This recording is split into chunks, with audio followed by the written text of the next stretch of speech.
بسم اللہ الرحمن الرحیم۔ السلام علیکم۔ گرائنڈر میں مسور کی دال آدھا کپ، مولی کے بیج کا سفوف 3 چائے کے چمچ، ہلدی اور سنترے کے چھلکوں کا سفوف 4 چائے کے چمچ ڈال کر گرائنڈ کر لیں۔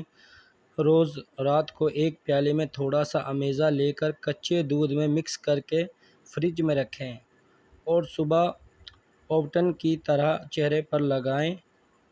اس سے کیل، مہاسے اور داغ دھبے دور ہو جائیں گے اور چہرہ خوب نکھرا نکھرا نظر آئے گا۔